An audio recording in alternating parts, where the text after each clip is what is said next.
Greetings from Tromaville. This is Lloyd Kaufman, president of Troma Entertainment, creator of the Toxic Avenger. You know, folks, when the Troma team and I are not making those great movies like Return to Nuke'em High, a.k.a. Volume 2, or Tromeo and Juliet, we like to kick back and listen to Graveyard Shift, because Graveyard Shift is the most entertaining and educational and inspiring entertainment that one could possibly have anywhere on this big blue marble of ours. Thank you.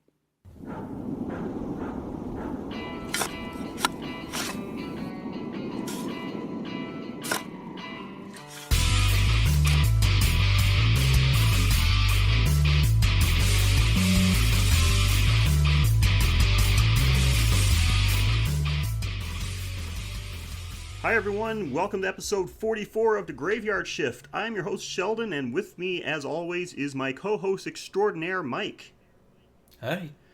So, you guys know how our episodes usually go. We watch a movie from the horror category, usually one suggested by one of you guys, break it down into the good and the bad, and talk about anything relevant to it.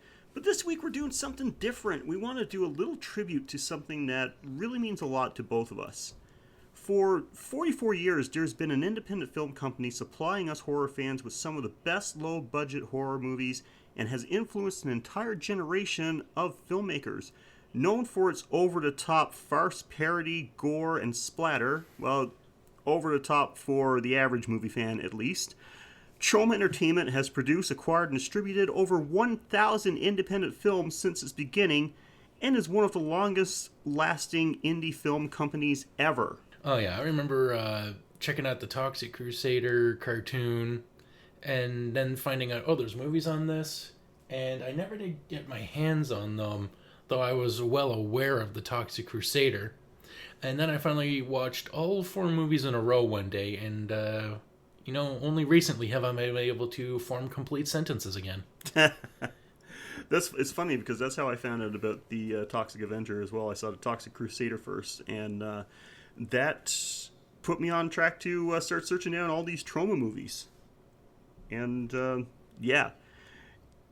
So, originally we wanted to do a Troma tribute episode. We wanted to do it for quite a while, actually. It came up very early when we started doing this podcast. But we really didn't know how we should do it. We didn't want to try to cram too much into one episode, because then the individual movies don't get their due respect and full coverage, and quite a few of them have been requested for us to cover. So we decided to leave them on the list for, just normal episodes and do something else.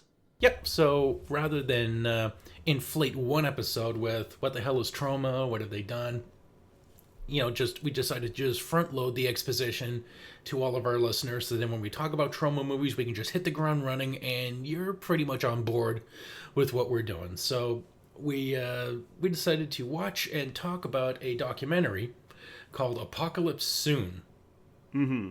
And that was basically like a behind-the-scenes look at, like, not just what is a Troma film, but what is a Troma studio like. What's it like when all these people get together, and is it really a labor of love for everybody? And the answer is, fuck no. Well, it is a labor of love, because it's not like, it's not like they make a ton of money or anything like that. But oh yeah, the ones who are in it for the love, but we see a lot of people who they're not in it for long. No, it's the documentary is called, like Mike said, it's called Apocalypse Soon. It's the making of Citizen Toxie, which is it the fourth? It's the 4th film in the Toxic Avenger series, right? Yeah, although the first 2 have been discredited, I guess, by Lloyd, because he calls the Toxie the true sequel to the original Toxic Avenger. Mm-hmm. Yeah. But this was to me like the best Toxic Avenger, because we get introduced to amazing characters, and it's just over the top insanity. And if you think the movie is insane, the making of the movie is somehow insaner. Yeah. So yeah, you guys definitely want to check that out. Like, I know if you're familiar with Troma movies, you know what to expect. You know what they're all about.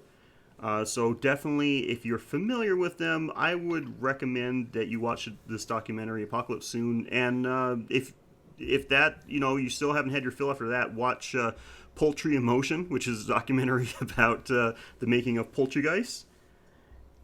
Poultrygeist, the Night of the Chicken Dead. Just the name demands you watch it. Yes. So check those out because it shows the insanity and it really shows what it takes to make a Troma movie. A lot of people working on it they're volunteers. It is frustrating. They go without, they try to do things as quickly as possible. They go without much rest. Everybody looks super stressed during the production. It is pretty crazy.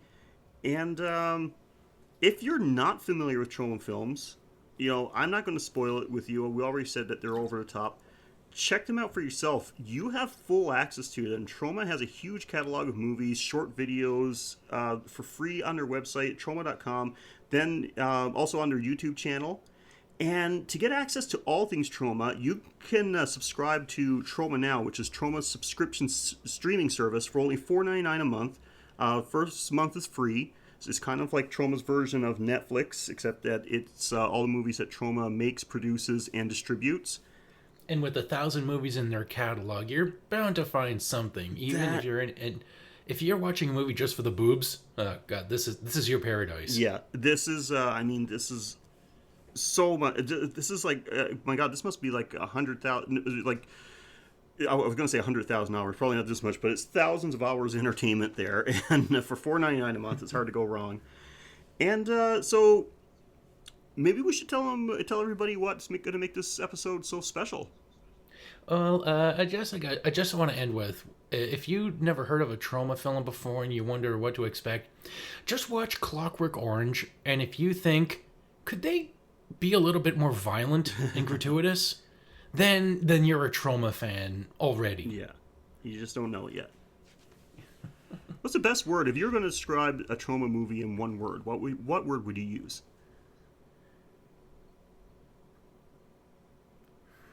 Ultra violence. Is that one word? I guess. Two. Maybe hyphenate it, I guess. I'd say gooey. Yeah. Splatter. That would. There's one word. Splatter. Yeah. Because you see a lot of things explode in like red corn syrup. Yeah. If they're not topless, it is. It's like all the corny schlock of the 80s that you've seen in other movies, but cranked up to 11 and concentrated. Mm-hmm. So, and we have the links to all those, everything, their website, the website to sign up for Troma Now, the link to their YouTube channel.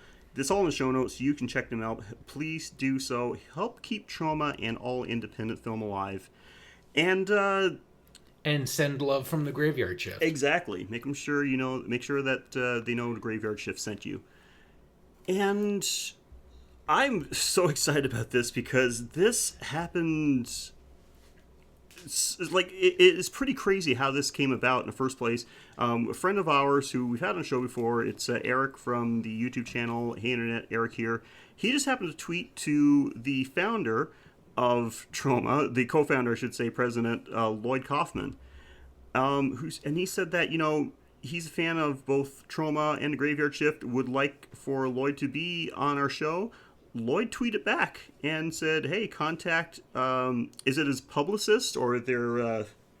Yeah, it's his publicist. For lack of a better word. For lack of a better word. It's his publicist. Said, hey, contact, and gave the email address of his publicist and see if we can make it happen. We did a while afterwards. Just sent an email, just wondering if it was possible to have Lloyd on the show, and I'll be damned, they responded and said, yes, sure. Next week. We thought it would be a month or two. We thought this guy was going to be busy and, we would have time to prepare, but we didn't. We barely had time to put up a message for our fans to send in their questions because he's just like, how about next week? Yeah, sure. We're not going to say no. So we, you guys, if you follow us on social media, you saw that we posted something saying, if you had some questions for Lloyd about Troma or just even himself or whatever the case is, to send them in, and a lot of you did. Thank you very much for that. We compiled the questions. A lot of them were repeats, and some are kind of related, so we just kind of compiled them into broader questions.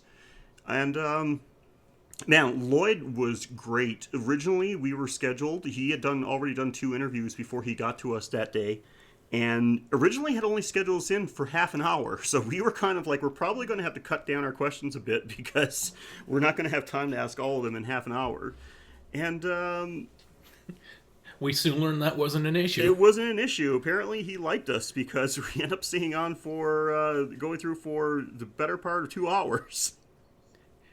Yeah, like we thought, 20 minutes, and then like it was 20 minutes later, and we only got to our second question. Yes, but he was showing no sign of stopping, so we were just grateful as can be, and it was he was like a verbal in a china shop. Yeah, like you could never pin down, even if you think like, oh, we see eye to eye on this one thing. So I'm just gonna like add something to it because like we're all on the same page, and then he just turns viciously on me, Sheldon, and it's hilarious. Yeah, it's an interview with Lloyd. You're gonna see that he does like his in-depth answers. He is very passionate about what he does. You're gonna see that he's very vocal. He's very honest. I loved it. He didn't pull any punches. Take what he says with a grain of salt. Lloyd was being Lloyd. And that's exactly what we were hoping for. Wasn't to be taken too serious. So they're like, even if he disagreed with us, like he came back and he's just like, oh, I'm just kidding. Yeah, I mean, like, he used to pretend to be like pissed off with us, and maybe he was. It doesn't matter. Either way, afterwards say, I'm just kidding with you guys and giving you guys a hard time. He recovered nicely. He's giving us a hard time because he had some screenings in both Toronto and Ottawa, which are our cities, and neither one of us went to them. And I knew about them, too. It was the thing. Is like, I knew about the one in Toronto, at least, and it's like, I just couldn't do it. I was working. I mean, like, I just can't, And that shit didn't fly with Yeah, Lloyd. he didn't like that answer at all. But he was nice about it. I told him, as next time he is in town, I'll make sure to come out and see him. And he was grateful for that. He even gave us an invite to Troma Studios if we're ever in New York, so we can go take the tour. So we might have to make that happen sometime. If we take the graveyard shift on the road, we may have to even come up with a YouTube channel, or no, we'll just load it up on the Facebook. Yeah. If we get to hang out with Lloyd, we're definitely going to take that opportunity. Mm-hmm. So, do we do any little highlights of the documentary before the interview? I think it'd be nicer. I think just let everyone listen to it. It'll be everyone will see what it's all about. I got my highlight. It's when. No, I meant the highlight of the documentary. You know what? Let people watch it for themselves. Okay. People want to hear our interview with Lloyd. They can. The documentary, like I said, you can check it out on their website. It's on Troma now if you're a subscriber. At the very least, if you can't afford to, get a subscription to Troma now, go onto YouTube and subscribe to their channel, and you can check out like all their older stuff there. They've got a nice back catalog there. I mean, it is freaking fantastic. You can check out. It's such a class act to make everything available to everybody for free. Yeah, and you can see gun expert Rick Washburn not being expert, and talk about how he makes the big bucks as they're canceling his check. His gun didn't want to cooperate. That's all. I swear this never happened before. So guys, check it out, and like I said, help support Troma. Help support independent film. Subscribe to you can take the $5 a month. Subscribe to Troma now. Really help them out. You owe this guy, Trey Parker, Matt Stone. They got Cannibal released, and that gave them funding for South Park because of Lloyd. Mm-hmm. James Gunn got his start because of Lloyd. Eli Roth got his start with Lloyd. So all those experts that you've enjoyed, and Deadpool, those guys, they thank Troma Studios for their influence and their assistance throughout the years. Yep. So, if you've enjoyed good movies over the last 15 years or gross out humor, those guys had their hands held or guided by Lloyd. Mm-hmm. So you owe the guys. So check out the movies at least before, it's clear that you should give this guy some money. That's right. You owe him. Absolutely. Yeah, help him out. At the very least, if you can't, like I said, if you can't, we understand, not everyone can afford to help out money-wise. But at the very least, if you can't subscribe to Troma now, then go on to their YouTube channel and subscribe there and share the shit out of it. Make sure everybody's aware of everything Troma. Now, for you guys that have requested that we cover a Troma movie as a regular episode, don't worry, those are coming. We just do our movie requests in the order that we get them. So trust us, if you sent us a movie request, it is on the list, and we will get to it. Promise. And to summarize the documentary, it begins with the opening line. By and large, the people that work here are idiots, but you can't complain about it because you're just complaining to those same idiots. We have a similar motto here at the Graveyard Shift. It's like, it's run by Except, idiots, but we can't complain about it because we'll just be complaining to each other, and we're both idiots. So it doesn't help. And also, you get to see a woman beat another woman senseless with her boobs. So what more do you want? Just listen to this and then go watch that documentary. It's great. Yeah. So here it is, guys. This is our Troma tribute episode. I know we didn't mention, we gave you some information what Troma is. We talked lightly about documentary, but trust me, everything you want to know is going to be in this interview. So without further ado, here's Lloyd Kaufman right here on the Graveyard Shift, Horror with Sheldon and Mike. Woo! Hello, horror heads. Sheldon here, and with me as always, of course, is Mike. Hey. And we are honored to have joining us tonight director, producer, screenwriter, actor, author. Did I miss anything? And most importantly, to us horror fans, co-founder of Troma Entertainment, Lloyd Kaufman. Welcome to the Graveyard Shift. And foot fetishist. God damn it, that's the most important. I'm one of the finest foot fetishists on the face of the earth. Damn it, I knew I missed something. Sorry. But thank you. And Graveyard Shift, at Troma, the Troma team loves Graveyard Shift because you review movies and you tell the truth. Thank you. Well, you're welcome. We try. And the foot fetish thing, we'll put that in post. Don't worry about that. Good. So, Lloyd, thank you. We've got some questions. Some of these questions, of course, are our own, but a lot of them came from our listeners. We put it on Facebook and Twitter a little while ago that you were going to be doing the show. And we said, if anyone has any questions, let us know. And we compiled a list. And so I guess the best You said way to do you compiled a fetishist? What? We compiled a list. Foot fetishist? That's got a lot of soul. And I know I don't want to be a heel about foot fetishism, but okay, fire away. What's the first question? Okay, so I guess the best way to do this is go right to the beginning. And the first question we had was, how did the entity that is Troma get started? How did the entity that is Troma get started? Michael Hers and I needed to start a company to distribute Squeeze Play. We had made several movies prior to that and had either been screwed by incompetence, crookedness, or the combination thereof. So we needed to come up with a company. We had to learn how to distribute. And back in 1974, when we started Troma, we didn't have VHS. We didn't have, all we had were movie theaters. So we had to learn the distribution business, and we did. That was why we started Troma. Michael Hers tried to incorporate quickly so that we could get to work, and we figured we'd be out of business in 6 months. So the Troma, he just figured the New York State is an old state, and every name has been taken. Every name. The Sheldon and Mike company is probably already taken as an incorporation. So he tried to think of the worst sounding name he could, and Troma Entertainment. Actually, Michael Hers originally called it Troma, Inc. INC. So we could have been selling shoes. We could have been selling meat, anything.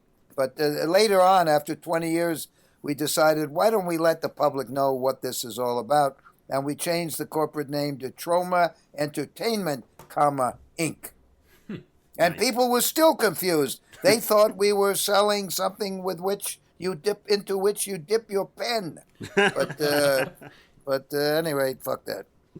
No. That's the theater down the street.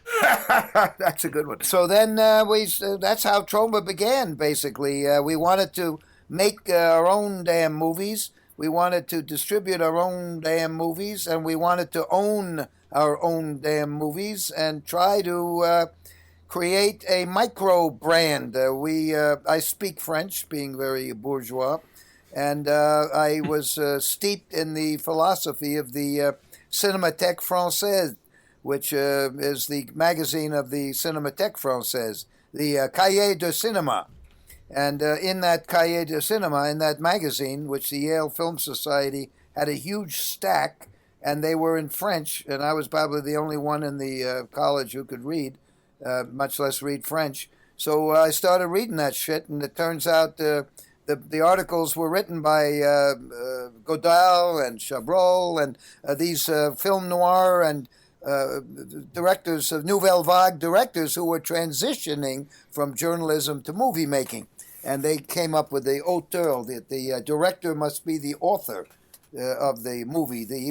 He or she or it should be in total control. And nobody, especially white people in suits, white men in suits, should not be telling the director what to do. It should not be a committee. There should not be 15 producers on the movie. It should be all about the director. So I bought into that. Mr. Hers bought into the idea that if we had a library, if we could keep making movies and acquiring and buying movies, we could create a brand and we could own them and we could benefit from the ownership of the negatives. Charlie Chaplin died rich, even though he was kicked out of this country of ours. He was accused of being a pedophile, which was not correct. He was acquitted of that. He was totally crucified, yet he died a rich man because he owned his masterpieces. Mm-hmm. Buster Keaton, as you know, died a drunken pauper because he was ruined by MGM. They destroyed him. Right. They would have destroyed his negatives if it hadn't been for a pirate, a film pirate, who collected and had beautiful preserved original print material of Buster Keaton's masterpieces, and took Buster Keaton on a tour of Europe in the 60s, and suddenly Buster Keaton became a succès fou, and otherwise there'd be no Buster Keaton. So that's why in my book, Distribute Your Own Damn Movies, which I think I wrote about 8 years ago, maybe longer, I propose that file sharing is a good thing, that sharing art is a good thing, and that the people who collect movies should be complimented and not sued. And we're sort of that's kind of come true now, right? Napster was a little ahead of its time. Mm-hmm. Oh, you're absolutely right. We benefit from piracy all the time because we can't afford to buy the movies we review. Hey, to thank our fans, we've put over 300 or 400 movies up on YouTube for free. Troma Movies channel on YouTube. Oh, Troma yeah. Movies. Every week we put up something new. Oh, it's getting a mention. And the idea is to get all of everything we did up through the first 40 years, put it all up on YouTube.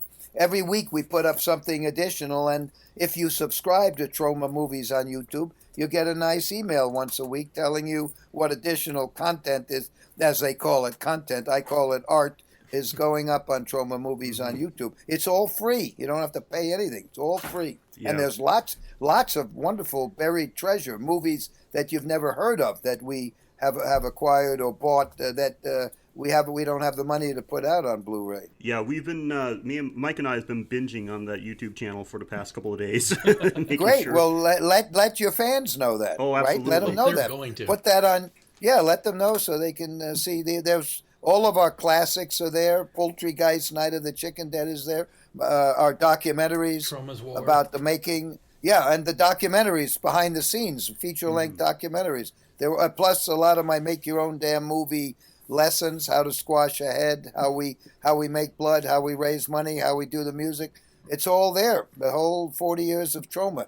The 4 years since is those are world premiere movies, and those go on our streaming service, Troma Now. And your Troma fans, if they want us to be around for another 6 months, they ought to subscribe to Troma Now. Otherwise, I'm gonna fucking hang it up.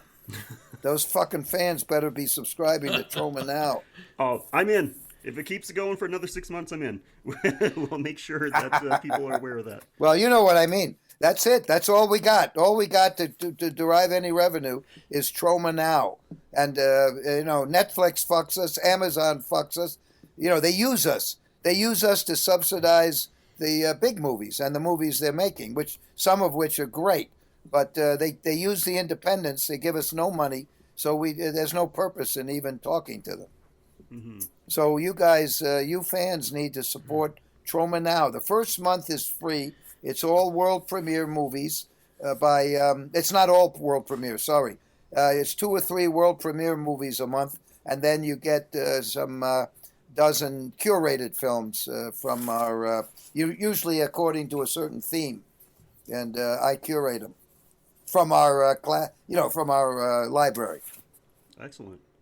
Like at Thanksgiving, I think that's we amazing. showed we had a premiere that was appropriate for Thanksgiving, and then we had movies that pertain to Thanksgiving in some way, like Poultrygeist was probably in there. But the premiere movies, the world premieres, those are by new, young, talented directors like Brendan Basham, who made The Slashing, and then he gave us, we distributed Fear Town, USA, and he's writing. He's the one who's writing my next movie. Excellent. So you mentioned now you've been doing this for 45 years. How's making a film changed over time from then until now? Like what's changed in the process? I've been this is my 50th year. 50s. Yeah, you wouldn't know that because none of the film community, other than fans like you, have given me any kind of recognition. So it's much more important that Suicide Girls gets a lot of publicity, or some shitty zombie movie that we made 30 years ago, some $200 million version of that gets a lot of New York Times attention. Not Troma or me, who's been in New York for 50 years making movies. Fuck that, right? They have no interest in that. Those goth girls fell out a better corset than Toxic does. There are so many filmmakers in New York who've been here for 50 years, who've hired people who would otherwise be on welfare, who own a building, who pay taxes, who pay real estate taxes, who've made at least 50 movies in New York. Right? New York has thousands of those kind of filmmakers who've been doing it for 50 years, whose movies like Toxic Avenger have clearly influenced Deadpool, who have produced James Gunn and the Trey Parker and Matt Stone and Oliver Stone and Vincent D'Onofrio, and who's Fergie and first films of Fergie and Paul Walker. I can go on forever. But there's so many people there's so many independent movie makers like me in New York that why would the New York Times want to even devote one? Why would Variety, right, or Hollywood Reporter, why would they even want to put one word about Troma or me in their pages? There's just too many of us. I can understand it. Makes sense. Let's talk about Michael Bay or how about Barbara Streisand? Let's put an article about cloning her dogs for $50,000 while half the world is starving. At least they didn't clone. At least she didn't clone herself, right? Oy. Or Variety. At least Variety didn't clone itself. It's a bullshit. If there's never been a more advertiser-influenced publication than Variety and Hollywood Reporter, in my opinion. They did clone themselves. They just became BuzzFeed. True. Before we continue, I just want to say, you were talking about piracy being good, and as horror fans, we've benefited from piracy 100 years ago with Nosferatu. That movie it was ordered that all copies be eliminated because it infringed on the Bram Stoker's estate. Hey, there'd be no United States without pirates, right? Jean Lafitte was one of the main, Jean Lafitte, not Lafayette, but Jean Lafitte was a pirate who helped create this country. So pirates can be very helpful. Absolutely. You don't want to go into you probably don't want to go on a vacation in Somalia with those pirates, but I'm being a little facetious. But from my point of view, if people want to share, if some 14-year-old kid blogging in his basement wants to share a copy of his copy of Return to Nuke'em High, a.k.a. Volume 2, with 10 of his friends, God bless him. No problem. Absolutely. But, what I don't like is for the genocidal, corrupt Chinese and Russian oligarchs who own the factories that make the Blu-rays and who own the streaming services in their hateful countries. I don't like it when they make money off of Troma's movies and we don't get 1 cent I don't like that. No, and I don't like the fact that the elites in Africa are not giving any of the illegal money they're making to the poor people in Africa. That's very bad. I wouldn't mind if our movies were stolen, if maybe half the money were going to the poor people in these genocidal, corrupt, and elitist countries, right? These dictatorships like the Middle East and China and Russia and Africa. I wouldn't mind it if the poor people were getting some of the money, but it's all going into the hands of the military elite or the crooked oligarchs. Please tell me that you've discovered that there's like tribal warlords dressed up like Toxic Avenger and Troma's War and Sergeant Kabuki Man. Please tell me that there's like an African subculture dedicated to your films. I know nothing about it. I just know that our films are all over the place. I have next to my desk a theatrical poster for Poultrygeist, Night of the Chicken Dead. It looks like it's the Liberty Theater. Daily 3 shows a day, 2, 5, and 8.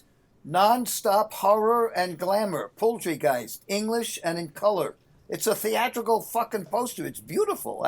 I framed it. I have it on. I've never gotten a penny from India, right? However, we did. I don't want to say anything, but there is a kind of a surprise. We did a fromage to Danny Boyle's movie that took place in India in Return to Nuke'em High, aka Volume 2. There's a kind of a nice surprise, a nice tribute fromage to what was the the one about the quiz show. Slumdog Millionaire. What was it? Slumdog Millionaire. Yeah. So that's an India thing.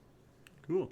So a lot of people ask this question, Lloyd. How's making film change from when you first started, making film 50 years ago up till now? How's the process changed? Well, you would have to be a total retard if you didn't know how it's changed. And the fact that you guys are talking with me would probably mean I am correct, that you probably are retarded. But obviously, the digital world has revolutionized the world of cinema. It's democratized the world of cinema. Cinema heretofore, the making of cinema was heretofore confined to either people who gave great blowjobs, people who were amazingly talented, like Chaplin and Ford and Keaton and Leni Riefenstahl and Jean Renoir and Stan Brakhage, or people who had a lot of money. Now, everybody can make his, her, or its own damn movie. Everybody. It doesn't cost anything. You can have a meaningful life. You can be a school teacher and be important in that way. You could be a social worker. You could be a aid worker in Africa. You could have AIDS. You don't need money to make a movie anymore, right? That's wonderful. Mm-hmm.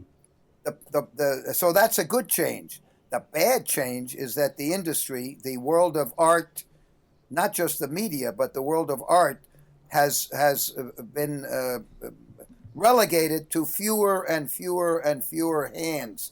The laws that used to protect the public against monopoly have been done away with. And right now, your fucking clown car of a presidential administration is getting rid of net neutrality, which means that they're going to try to put in a superhighway where you'll have fast connections, but you will have to pay to put graveyard shift on that particular superhighway. And the rest of the people, the Rupert Murdochs of the world, will have the superhighway. George Clooney will have the superhighway, but you won't. You graveyard people and Troma will be on this rocky dirt road that'll take a long time to buffer. And thanks to the current FCC, the AT&T and the other internet service providers like Comcast and Spectrum and Sputum and whoever else there is there in that oligopoly, they will have the right to throttle the competition. They'll have the right to throttle you and me, but to speed up their own content. So it's a very bad situation right now. The world of media is in fewer and fewer hands. So that's the bad part. Well, the good part about that whole thing is that we're Canadians, so only our American fans will have to pay for that superhighway, but we'll be fine. We're up in sensibility land. For now. You're very rich comedians. Yes, comedians make a lot of money. I know that. Canadian, not Canadian. Canadians. Oh, yeah, you'll be fucked. You're already fucked. You've got a government that hands out money to make movies to the very few people. You got to be in the club. You said it. That's why we're in the movie review business. It's like the Toronto Film Festival. They didn't get Poultrygeist, right? They didn't get. They don't get Troma. They don't get it. Those right? dicks. They get other horror films that have absolutely no social statement, that have absolutely no political views, that will not change the world. They get those, but they don't get Troma because we're changing the world. That is true of every major film festival. Cannes, Tribeca. Well, Tribeca is not even a major festival; it's a shit festival. But the point is, the elites, including in France. I spoke to Alain Tavernier. You know who he is? He's older than I am. He's a major French auteur filmmaker who's a friend, and he's in one of my books. I think he's in the book about distribution. He says that even he has trouble with the elite, the little coterie of little bureaucrats who dole out the French government money to the French filmmakers. And I'm sure it's the same in your country. In fact, I interviewed, what's his name? He's got a name like a beer, Cronenberg. I interviewed him, one of the greatest directors in my lifetime. And he says he still has problems breaking through the elites. Oh, yeah. I have no doubt. So that's the problem with the world of film. It's changed in that the industry has become very consolidated, and the rules, at least in my country, which have prevented monopoly, have been done away with. And as your own prime minister has recently stated, Canada kind of does what the U.S. does. He said it. I didn't say it. Trudeau said it. No, you're right. It's like we said, like we're not affected by the net neutrality yet, but it'll just follow suit. Like whatever happens in the U.S. will happen here.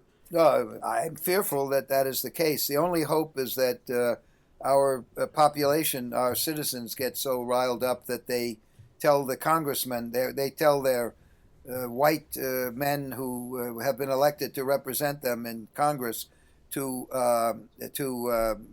save net neutrality, or they're going to be kicked out, one or the other.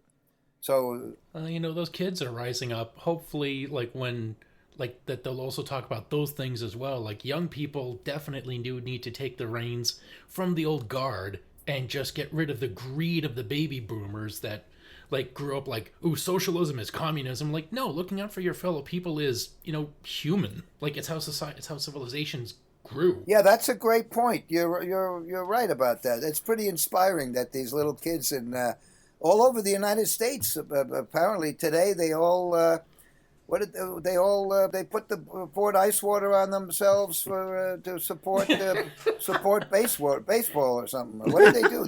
Oh no, the gun. They walked the gun out of school to combat gun control and the NRA influence. Hey, if I was in 8th grade, I would have walked out of school to preserve monarch butterflies. I would have done it for the Platypus Appreciation Society.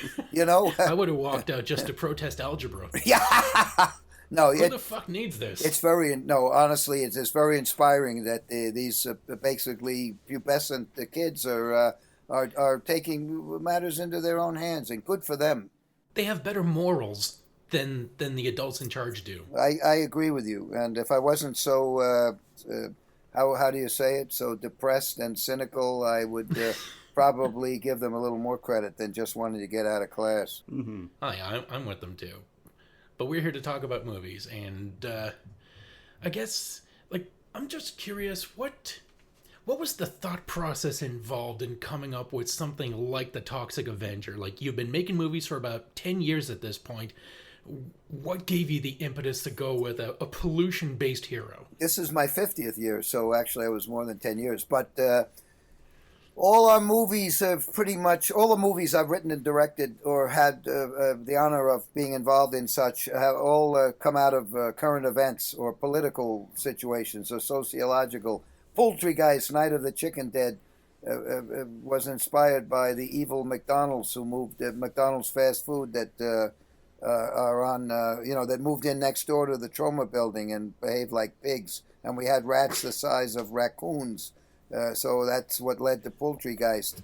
I started learning about fast food, and what a disgrace fast food is. It's a fucking obscenity. It's worse than cigarettes, in my opinion. And look at the American. 40% of us are fat pigs, right? With diabetes and all that kind of stuff.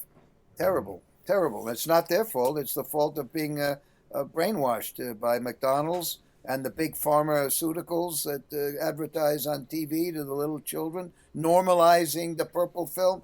Oh, diabetes, it's normal. You got diabetes, here's some pills for you. You ain't nothing about, hey, maybe you ought to eat some decent food or get out there and walk instead of getting on your scooter, your battery-powered scooter. Your rascal. Yeah, your rascal. Yeah, that's it. Right. Well, it's affordability and accessibility that's the problem. Like, with minimum wage being held down by, like, the destruction of the unions, thanks to, well, I don't want to say Ronald Reagan, but pretty much Ronald Reagan, people don't get good wages. The unions aren't so great either. They might be in your country, but we have hey, every movie that I've written and produced, every one of them, that Michael Hers and I have made, and he deserves, I shouldn't say I have written and produced, because Michael Hers is a major part of this, and more important than I am, in my opinion, and more talented, and should be directing movies instead of me, but he refuses.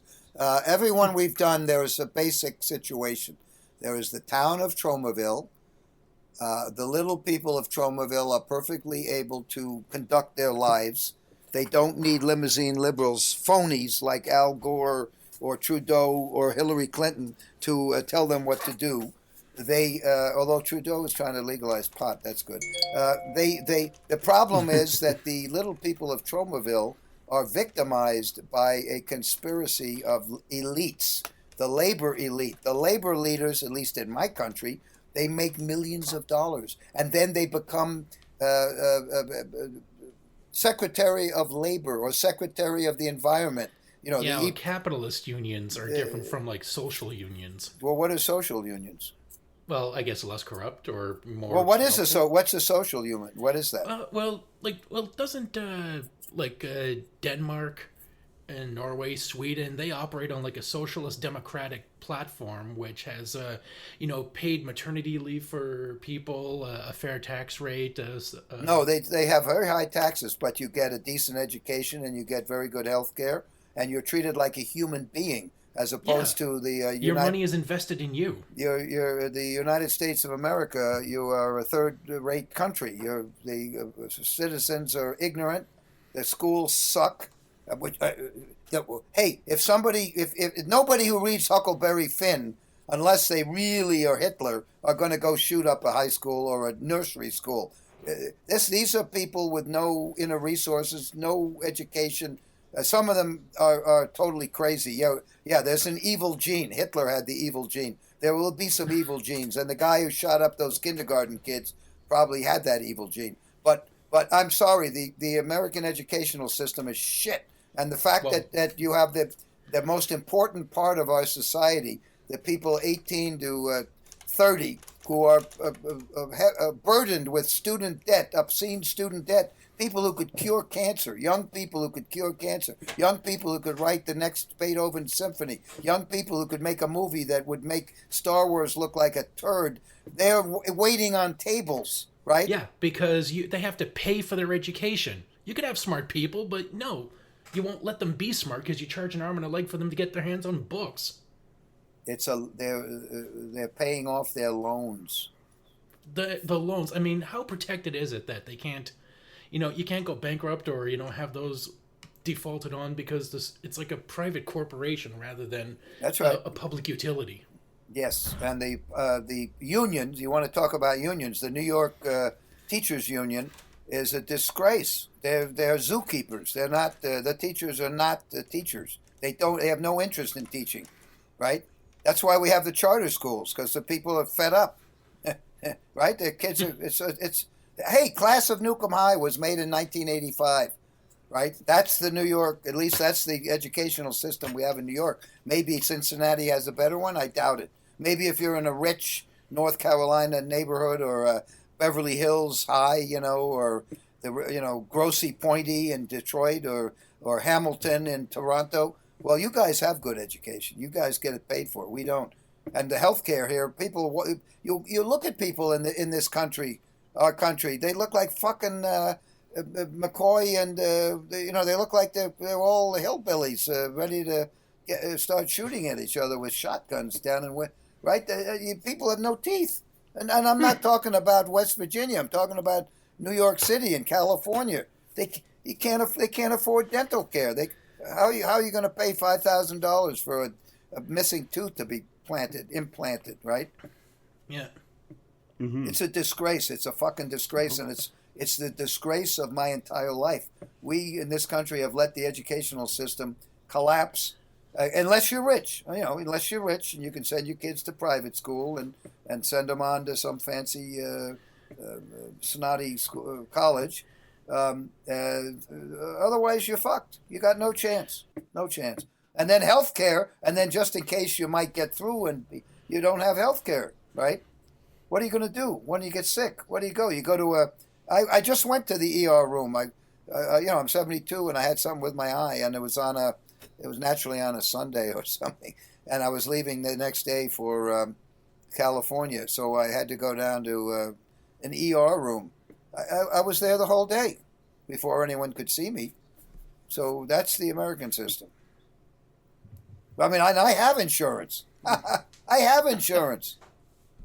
Imagine what the state would be. I mean, it's a mess. It's horrible. This has been going on for 50 years at least. So he was your response to seeing pollution or the lack of proper pollution care on the news? Like, was there a had nothing to do with the article news? Toxic Avenger, I would go camping with my wife. There would be shit everywhere you went. No matter how far you went into the woods to go camping, you would see McDonald's packaging, which was not biodegradable at the time. Those the beer cans, those tabs you pull off the beer cans, right? The plastic that keeps the beer cans together. Those things are in the water. They're everywhere. I remember seeing a frog that had its leg wedged. It was dragging behind it was either, what was it, a styrofoam cup or one of those. I think it was dragging something behind. It was pathetic. So that got me thinking about the environment. Back in 1982, we had a guy named Al Gore. Remember him? This fat guy who ran for president. Yeah, the father of the internet. Yeah, that's right. Long before he invented the internet and stole the Nobel Peace Prize from the scientists. I was into the environment before it became flavor of the day. Yeah. And if you look at Troma's War, we were the first to take AIDS and shove it in the people's faces because our wonderful president, who everybody worships, including Obama, Ronald Reagan, who was a big fan, he blacklisted people. He named names in Washington when the big communists, the Red Scare, when they were harassing, when they were ruining people for supposedly being communists in Hollywood. Reagan was one of the ones to name names, to be a rat. And he decided to avoid AIDS and to suggest that his gang suggested that AIDS was punishment for the homos, right? There was punishment, God's punishment. He suppressed the breakout of the news so that people wouldn't know about it because he figured, don't get in the way of God's work. Yes, that's right. And he was the friggin' Antichrist. I agree with you. But meanwhile, he's considered one of our great presidents. I don't know why. What did he do? By people with no morals, intelligence, or awareness of history. Well, I just told you, the American educational system has collapsed. Unless you're very rich. Well, look who's in charge. A lady that doesn't even know what education is or how to spell it. Yeah, you're right. That's very true. But remember, she's one of the best, the very best. Who is? Betsy DeVos. She's the best. Well, she's a rich person. She had a good education. Yeah, she's a rich white person, so obviously she's the best. It's according to Fearless Leader. You guys know who she is. I guarantee you that 99% of the American public has no idea who is the Prime Minister of Canada. Guarantee you. Well, we like to keep an eye on the threats. There are people who don't. I was just with somebody in California a young woman. She never heard of Montgomery Clift, and she wants to be an actor. Shit. I mean, get woke. Come on, wake up. Yeah, exactly. Woke up. Yeah. The point is, all the movies that I've been involved in creatively, if you don't mind my using that word, is they all revolve around the fighting against the conspiracy of labor elite, bureaucratic elite, the crooked elected officials, and the legally crooked. They're legally crooked. They're allowed to be crooked by law, right? And then the corporate elite, who we don't, you all know what that is. And it's a revolving door in this country. The head of Exxon becomes Secretary of State. The labor union guy becomes head of the EPA, right? The guy who's, you know what I mean? It's the three elites, the power elite, and that's basically the theme of all Troma movies. And it's all the underdog is the one who has to save Tromaville. Sometimes it's the Toxic Avenger. Sometimes it's Sergeant Kabuki Man, NYPD, who's the underdog who must save. Sometimes it's the Troma citizens themselves, like Troma's War. They had to do it themselves. In the case of Return to Nuke'em High Volume 1 and Return to Nuke'em High, a.k.a. Volume 2, it's two lesbian lovers, teenage lesbian lovers, who have to save Tromaville and basically the world. Underdogs. Mm-hmm. But always Absolutely. There are political and sociological, which is, I think, why the Toronto International Film Festival is scared shit of putting in anything that might possibly change the status quo. It's not just Toronto. It's Cannes. And it didn't used to be like this. When I broke in, it wasn't like this. When I broke in, festivals were festive. They wanted the public to see shit-disturbing movies. They wanted the public to be provoked. Now it's all safe. They want to keep their jobs because they're overpaid. There are too many of these Sundance bureaucrats who go to Cannes on the business class, and all they talk about is the fancy restaurants they eat at. I know. I hang around them because my wife was New York State Film Commissioner, so she would get invited to all these fancy events. Nobody cared about movies. It was all what party are you going to? Did you get invited to this one? The restaurant. Oh, I just ate at the blah blah blah restaurant at the Main Street in the blah, blah, blah, blah, right? And Sundance. How about Sundance? Right? Who did they worship? Right? Harvey Weinstein. That was the god at Sundance. Everybody from Robert Redford down to the hookers. Everybody was worshiping the wonderful Harvey Weinstein. And that says it all. That's why Sundance is about as unindependent as it could possibly be. Just ask Trey Parker, the creator of South, he and Matt Stone, the creators of South Park. They'll tell you what Sundance is all about. Mm-hmm. Oh, absolutely. Nobody wants to take on anything serious. Everyone wants to be baby-fed. That's right. You said it. Baby food. They don't want a story that actually makes them question their complicity in the way things are. Well, the public wants to be provoked. The public loves Troma, but nobody knows about it because the major media does not talk about Troma. Yeah, because people are going to look at them and go, "What the fuck have you been doing?" We don't exist. We do not exist. They don't care that James Gunn, his movies are all heavily influenced by Troma, or that South Park's is clearly cartoon versions of Troma's movies, or Deadpool. The makers of Deadpool have cited Troma and Toxic Avenger we're a huge influence on the countryside of movie making, and not just movie making. The Toxic Avenger is the only superhero that's a Broadway musical. That's a Nintendo game. That's a Nintendo. You're right. That's not just Nintendo, but Sega and other companies. That's Marvel Comics. Yep. That's 35 millimeter Saturday night cartoon. It's the only one. There's been no other superhero to have all those things. Well, as a fan of all those things like South Park and Deadpool and all that, I just want to thank you directly for your part in it because we're grateful. Well, you are very nice. You're giving me publicity. Thank you. I appreciate it. Absolutely. Oh, we're going to make it our personal mission on the Graveyard Shift to make sure everyone knows about Troma and gets access to everything. So all 12 of our fans are going to be watching your stuff. I guarantee. Well, we could use 12 fans. Troma Now. Go to Troma Now and subscribe. It's the first month is free. It's all premiere movies, except for the movies that I curate that go in additional to the world premiere movies. And you'll see movies by the James Gunns of the future, the Trey Parker and Matt Stones of the future, the young new Troma talent that is incubating in Tromaville. So that will help us. That's the only way you can. That's our only hope, Troma now, because we're basically blacklisted everywhere else, economically blacklisted. Right. Oh, we're going to make sure that people know about it. Now, every time I watch. By the way, where are you located in Canada? We're actually in two different locations. I'm in Toronto. Mike's in Ottawa.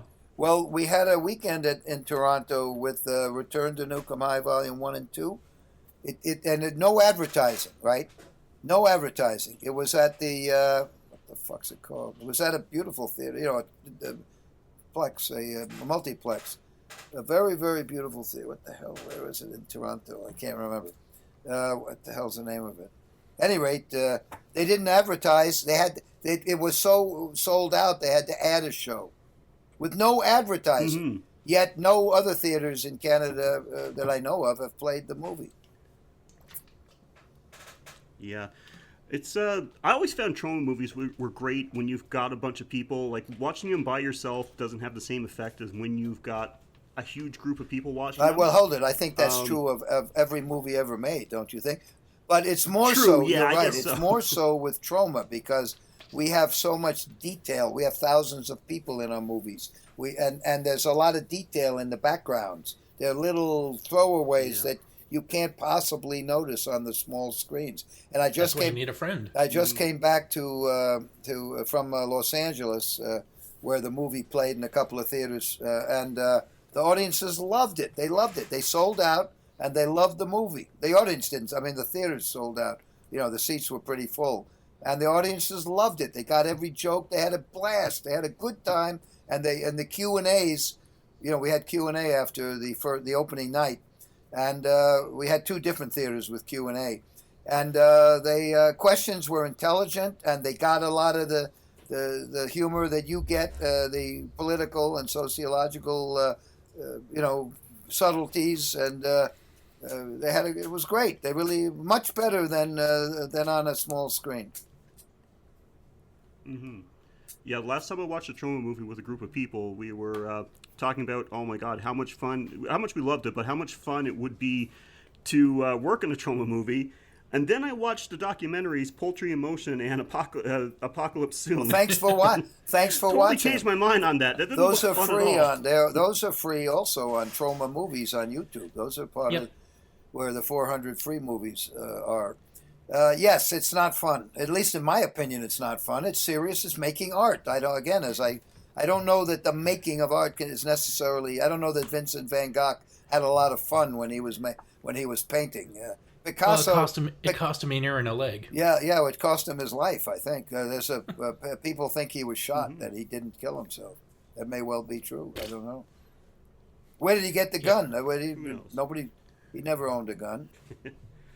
Yeah, it's the process looked insane. It's really a testament to you. So have you ever, been making a movie and just kind of got fed up with it, like thought that, this is it for me, I'm walking away from this? No, I love movies, and the kind of movies I want to make are very complicated and very ambitious.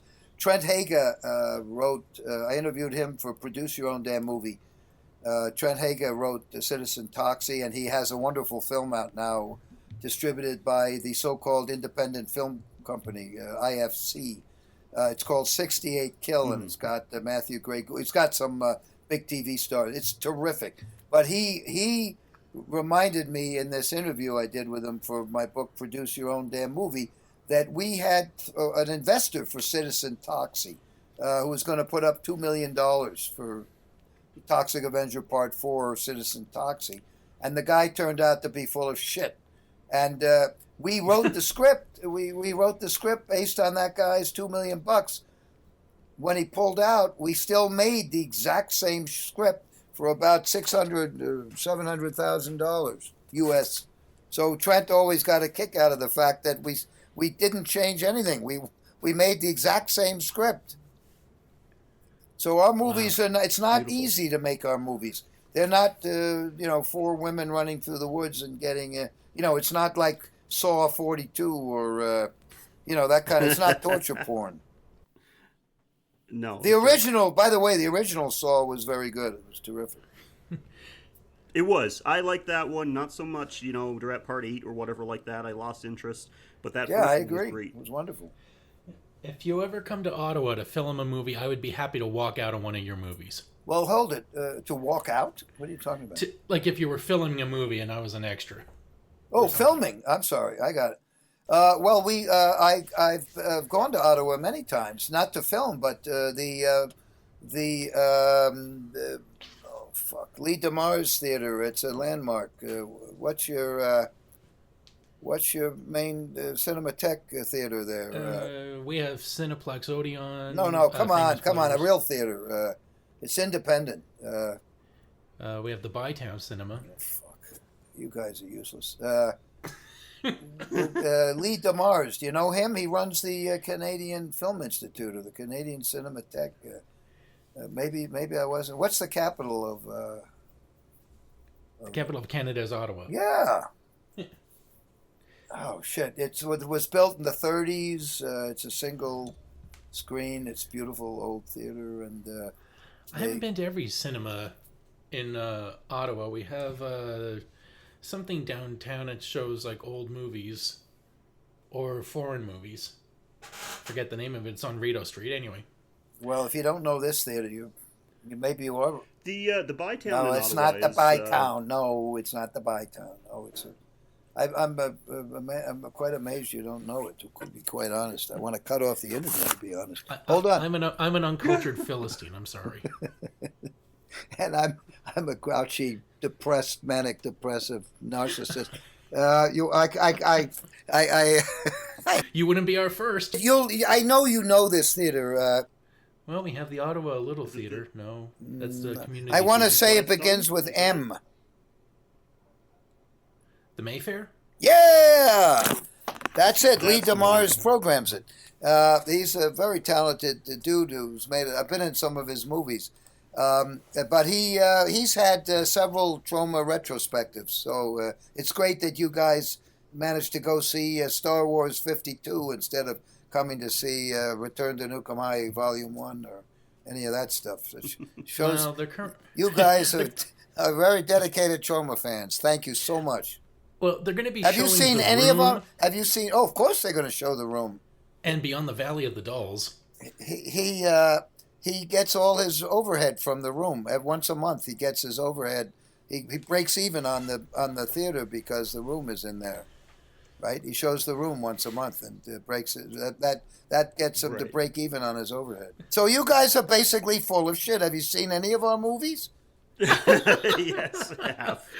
I watched all 4 Toxic movies in a row, and I'm only barely able to speak in complete sentences. You didn't even know that Return to Nuke'em High Volume 1 and Volume 2 played in Toronto. What kind of underground? Oh, I knew it. I just couldn't make it. Oh yeah. What was so important you couldn't make it? Working. What? Earning a living. Working at the I'm a 5-hour drive from Toronto, so. Oh, well, that's fair enough. But although there were quite a number of people who were 8-hour drives, there was a guy who came in from Quebec who was longer. There were people there who came 8 hours to see the movie. You guys had to go to work. Couldn't see you. I'm giving you a hard time. I'm just kidding. And I'm very. No, I'm also very. I'd be disappointed if you did anything else. I'm clearly, as I mentioned, I'm a narcissist and have an inferiority complex. No. And, so. We already touched on this a little bit. Mike did at least. I'm a little bit embarrassed to admit how I became aware of Troma films. I had no idea about them until I discovered. I know what you're going to say. Called... The first time you masturbated, the first time you whacked off during the steam room scene in Toxic Avenger. Okay. It could have been. Yeah. I'm not going to say it is not. That's what you were going to say. I know that, right. No, the first time I became aware of Troma was because of the Toxic Crusaders Nintendo game, actually. Oh, it's a tough. Actually, if I remember correctly, it was a difficult game. No, wasn't that hard? Yeah, I saw you on the Angry Video Game Nerd. Yeah, well, he's a great guy, by the way. He's terrific. But my recollection was back in the day that I couldn't do it. I tried. I couldn't get anywhere with it. I thought it was much It too was pretty hard, hard. too difficult. It was hard. Yeah, it And was much too Nintendo games difficult. were brutal. They Yeah, kind of yeah. hated they hated their customers. Yeah. I think No, I it was know. like my cousin. That was the first time I saw it. My cousin had it, and I played it, and he said, "Yeah," and it's based off a cartoon, Yeah, which was by the same name, of course. yeah, yeah. And it was only after discovering the cartoon that somebody told me that, oh, this is based on a movie, Toxic Avenger, and of course I had to go to the video store get it, and it blew. I was 11 years old, and it just blew my mind. Yeah, And now I'm thinking about it, I'm not sure that they probably shouldn't have been renting it to an 11-year-old. you're not alone. There are millions of people who have had the same, whose grandmother brought it home and thinking it was the Toxic Avenger, brought home the VHS of Toxic Avenger, thinking it was Toxic Crusader cartoons, and you can't blame the grandmother because the video VHS box, it's got a cartoon Toxie on the cover, so that Yeah. was out, and then the Toxic Crusaders are out. Well, how do you know which is which? Although it does say this movie contains scenes of a gross and disgusting nature, and if you don't think so, you need a psychiatrist. So it said that on all the boxes, so I don't know what the problem is. Well, But what are you well, going to do? if you're renting it in the video stores, like Ren and Stimpy was also considered like gross out, but it was still kind of kid appropriate. Yeah, yeah, but that was a cartoon. The Toxic Avenger movie itself is not. Oh no. So how did that come about? Like a movie like Toxic Avenger being translated into a kids cartoon. I think it's just we got lucky. The toy maker who made the Teenage Mutant Ninja toys thought that they wanted to make an environmental toy, and they also were the ones to finance the cartoons, because the cartoons sell the toys. So I think that they had not seen the movie.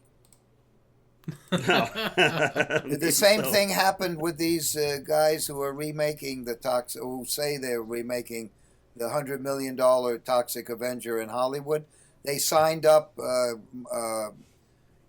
what's his name? The governor, the muscle man. Schwarzenegger. And they announced it at Cannes Film Festival. They had it it was the lead article in the scummy Variety and shit, the Hollywood Reporter.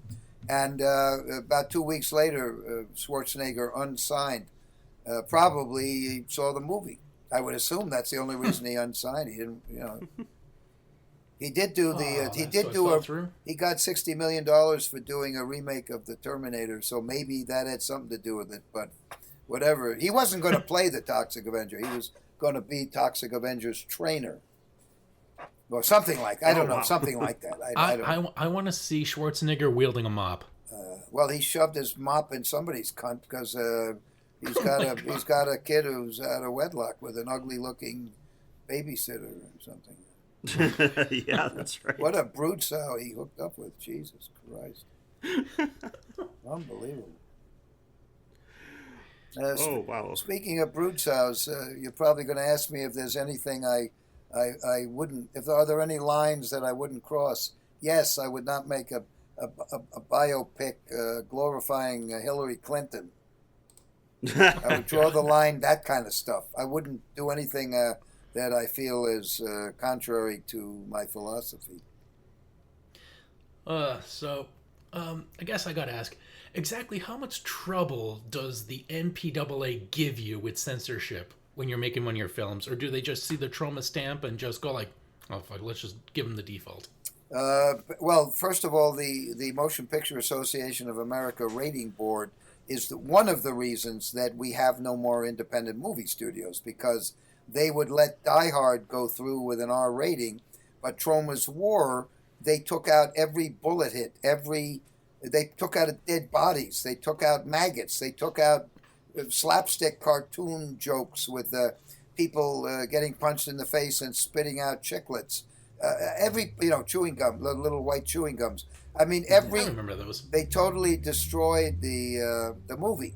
Whereas Die Hard, that came out at the same time, that has serious violence, not the cartoon violence that Troma is famous for, So the MPAA had a double standard. If the movie came out of one of the majors, they'd go. And Trey Parker and Matt Stone have said this on camera when I interviewed them, that when we were getting Cannibal the Musical rated, the rating board totally fucked it up. But then when they had to do South Park bigger and better, the MPAA, oh, how can we help you? Because that was Paramount. How can we help you? They were literally saying that, right? They were helpful. They wanted to be helpful. So they're a big reason. There was something known. They're a big reason that the MPAA, which is called Motion Picture Association of America, it's owned by the major studios. It's owned and operated by the major studios. It is not there to protect the public. It is there to protect the cartel, the monopoly, the oligopoly, the elite. It is there to protect the elite from competition. It has nothing to do with protecting the public. It's bullshit. Maybe originally it did. It may have had some good intentions, but it devolved into basically a way to put the independent studios out of business. They weren't the only reason, but one of the main reasons that there are no independent movie studios in the United States other than Troma who have any longevity. Or maybe you just haven't learned how to work the shaft yet. Who knows? I know very well how to blow people. Believe me, I know. Nobody grovels better than me. I'm telling you the truth. There are no independent. Tell me a movie studio in America that exists that's independent. Give me one. I can't. No. Like Troma is it. That's what I. I mean, no joke. When I started, Mike and Sheldon, there were maybe 30 little studios like Troma, including Roger Corman, American International Pictures, Dimension. There were tons of little independent studios, and they're all gone, in large part because of the rating board. Who made Attack of the Killer Tomatoes? It was a ripoff of Troma, so it went away. You could just see the DNA all over. I still get credit for it to this day. I get credit for that and another movie that had the big fat guy from Toxic Avenger. I can't remember what it is. But people think we made that. And that one also. Oh, Eat and Run? Huh? Are you talking about Eat and Run? Eat and Run? Yeah, it was a movie about an alien that ate Italian people. No, I don't know that one. I'd never heard of it. But there was one that was quite famous, and it was a total ripoff. I don't remember what it is. And the guy who directed it's a fuck. But let's not talk about it. Yeah. So we got. But we get crap. People really think we made the Rotten Tomato. What was it called again? The tomatoes. Attack of the Killer Tomatoes. Yeah. People think. Yeah. People think I made that movie, so it wasn't bad. And wasn't some George Clooney in number 3 or something? He was in one of them. Yeah. I think he was in the third one. I think those movies are in. I believe. Somehow they were bought by Disney, and I think they're in somewhere buried in the Disney area somewhere. I could be wrong. Oh, I just remembered the guy that played the alien in Eat and Run was Robert Ryan. So, yeah, you know him. Oh, he's dead. Yeah, Mayor Belgoody. Yeah, Pat Ryan. Robert Ryan was a wonderful actor that was in Sam Fuller's movies and other movies, Dirty Dozen type movies, and was apparently a Nancy boy, so closeted. Very good actor, real one of my favorites. And in a lot of kind of film noir, Bud Bedecker or Joseph H. Lewis or Sam Fuller, he was in a lot, and he was in big movies, big studio stuff too. Invasion USA. I mean, come on, he was a big star. He was a big star, and. Our Ryan, Pat Ryan, was also a big star in a different way. Poundage. Weight. And Joe Flyshaker died. We've dedicated Volume 2, Return to Nuke'em High, a.k.a. Volume 2. We've dedicated the film to Lemmy from Motorhead and Joe Flyshaker, our 500-pound action hero. This Return to Nuke'em High, a.k.a. Volume 2, is the last performance of both of them on screen. Right. Well, Flyshaker had one of the had to be in my favorite death scenes from any Troma movie, which was in Terra Firma, the escalator scene. Yeah, wasn't that great? That was great. That was fantastic. I And absolutely love that. Lemmy's in that scene too. He is, because he's doing the interview. He's the news reporter afterwards, right? Right. Unfortunately, we had a huge fight on the set that day, so that's just we only got that one, those 2 or 3 lines from him, and he stormed off the set. But I still, we made up later on. He was great. He was the nicest guy in the world.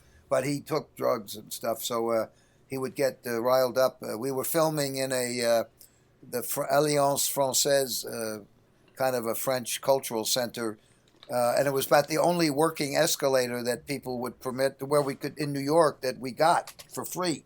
We had no other place to film. So, and Lemmy wanted to smoke. That you're not allowed to smoke in places like cultural centers, and he wanted the air conditioning on, and air conditioning is not really very good for the sound man. So he got really pissed off, and he stormed off the set. But we kept the behind the scenes camera went with him, just kept following him wherever he went. So he's in the making of behind the scenes. He went to go to a radio station, and he was talking about Troma. I'm through with Troma. I've had too much Troma, right? He was traumatized. But then we got together after that. He's in Citizen Toxic. He's in all our movies after that. He was the best. He was a really good guy. Absolutely. I'm genuinely sad. In fact, I wore a Motorhead pin to the opening of Return to Nuke'em High. Mm-hmm. Well, yeah, that's sad. And by the way, do you guys play video games? We do. Only very often. Oh, well, you should get Victor Vran. Victor Vran. V as in Victor, R-A-N. It's and I don't play video games, but I'm in it, and Lemmy is the main character, and I've been to, they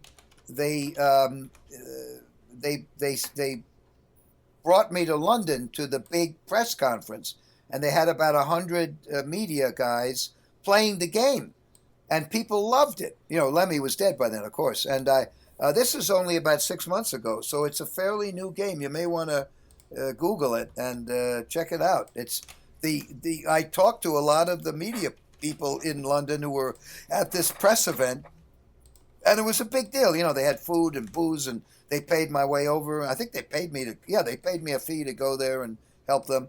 And I met the guitarist, Phil Campbell, who's I had never met any of the other Motorhead people. And Phil Campbell is just as nice, just as crazy, and in a good way as Lemmy. And we had the best day. We spent the whole day together at this, press junket. And the people who played the game, I would ask these young I guess they write for gaming websites and stuff like that.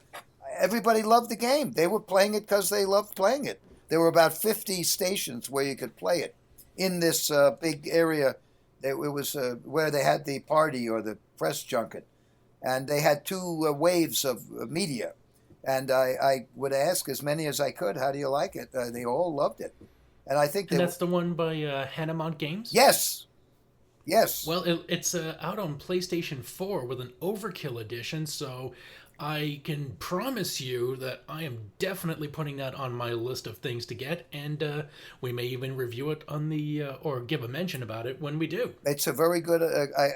See what you think. I would love to know. Maybe you could drop me a line and tell me, that it is indeed a good game. But I don't think.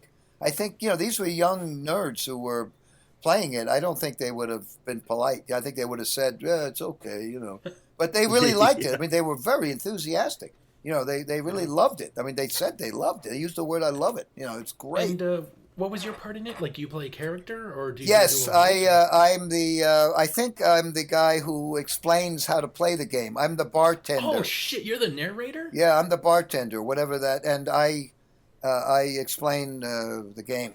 And I improvised. Oh, I man. improvised a lot, and they left a lot of it in, which I thought was cool. You, I'm so already you do- anticipating a Bruce Campbell Spider-Man 2 level amount of entertainment. Oh, no kidding. Is he? Yeah. Is I didn't even know that Bruce Campbell's in that one. For the Spider-Man 2 video game, he's the guy that gave a tutorial, like when you're in your tutorial area, like how to crawl walls, spin webs, swing through. Yeah, that's rings sort and of what stuff. I do. Yeah, Lemmy's You do the guitar. tutorial. His guitar Yeah. was the weapon. And he starts eating a sandwich in the middle of it.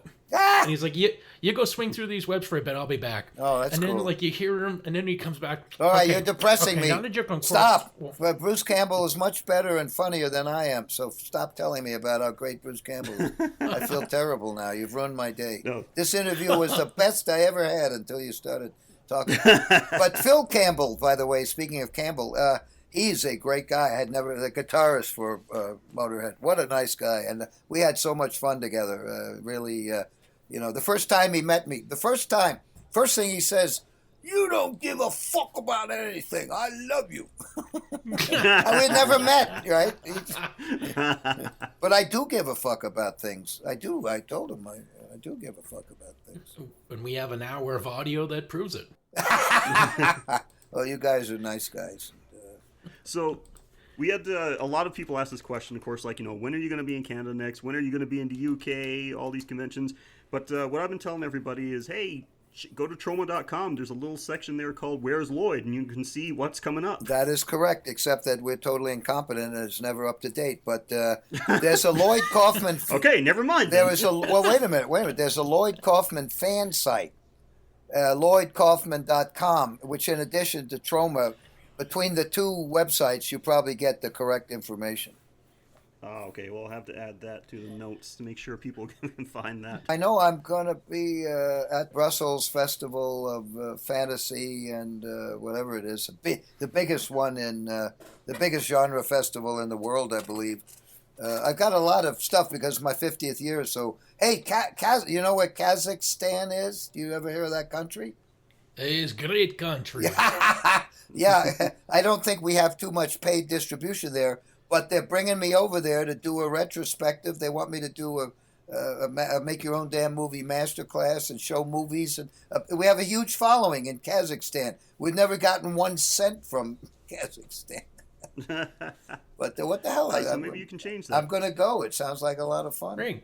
That sounds great. Like, you can just get a nice. Well, you got the African warlord fans. Now you're gonna get like the Arab Emirates fans. Hey, I've done 2 tours in Russia, right? I've done two Moscow, St. Petersburg, Volgograd, which used to be Stalingrad. You're gonna be fighting the return of the USSR by making sure all those countries are so corrupted Russia won't want them back. Well, I can tell you one thing: we've never gotten any money out of these countries, but yet I can dine out apparently on the fact that Troma is famous in all these places thanks to bootlegging. It's pathetic. Yep. I told you I hate my life. Horrible career. If you want to be successful, you really have to get yourself in with a vassal of one of the major conglomerates, or get in with the coterie of people who give out the government money. There's no other way. No other way. The tastemakers. Well, maybe you just answer. Well, the the next taste. question, No, because- the taste followers. They don't make the taste. Right. They follow. They don't even know. They don't make the taste. We make the taste. Troma makes the taste, right? Look at Deadpool, right? 30 years after the Toxic Avenger. Yep. We're the tastemakers. Nobody supports the tastemakers. Nobody supports Van Gogh. Nobody supported Marcel Duchamp. Nobody supports Troma. If anything, they try to kill us, Oh, that's terrible. and maybe rightfully You so. can't kill Troma. Come on. They may have the right idea. Who knows? You can't kill what's already dead. Well, certainly my career is dead, and I'm dead inside. But thanks to you young guys in Toronto and Ottawa, I have new life. I've been regenerated. Thank you so much. That's good. Glad we could help. So now you may have already answered this question with what we were just talking about, but somebody wanted to know, what advice would you give someone wanting to start a career in film? It's a good question. I think you come to the crossroads. If you want the money and the hookers and the cocaine and the Rolls Royces that you don't own and all that kind of stuff, and the red carpets, the wonderful red carpets with the obscene women wearing black because they're so politically correct. If you want that world, if you want the Harvey Weinstein world, you got to go work for one of the big conglomerates and work your way up the food chain. You've got to go to California. No other way. Or you got to get in with your French CNC or your Canadian, whatever it is, so you've got to make that decision. You either do that or you can make your own damn movie like Troma does. Except you young people can make them for $5,000 because you know how to do it on video. And Uncle Lloydie was very lazy and drunk and never learned how to edit on video. So I have to rely on the young people like you guys to edit my movies and do all. And I don't know how to write music. You guys do probably. I can't even play a video game. I sing on my podcast, but I can't really say I'm good at it. Well, I bet you are, and I bet you can do it. And you. So the point is, you can, as I said before, you can be a serious filmmaker without going into the mainstream. But if you like the mainstream and you want those prizes, and there are great people in the mainstream, some of them have come out of Troma. Trey Parker and Matt Stone are the nicest people, the greatest people in the world. James Gunn is the best person in the world, other than Trey Parker and Matt Stone. Eli Roth is the best person other than James Gunn. Trent Hager. They're wonderful people. John Voight, who I've not had the honor of working with, but we're buddies. And he's the most idealistic, decent person, trying to figure life out. Maybe he's wrong sometimes, but he's trying. He's a double Oscar winner at least. Wonderful guy. Lovely. Totally decent, idealistic, trying to figure it out. There are good people in the mainstream, but most 99.9 are scum of the earth. If you get John Voight in a Troma film, you have to introduce him by having him like being cut out of a python. I agree. I agree. Like that's where the universes merge. He survived the anaconda. I've also filmed Terry Jones from Monty Python. He's the best person in the world. In other words, there are people in the mainstream who are wonderful, but it's a tiny, at least based on my experience. And I think the hashtag #MeToo is proving that it's a disgusting industry.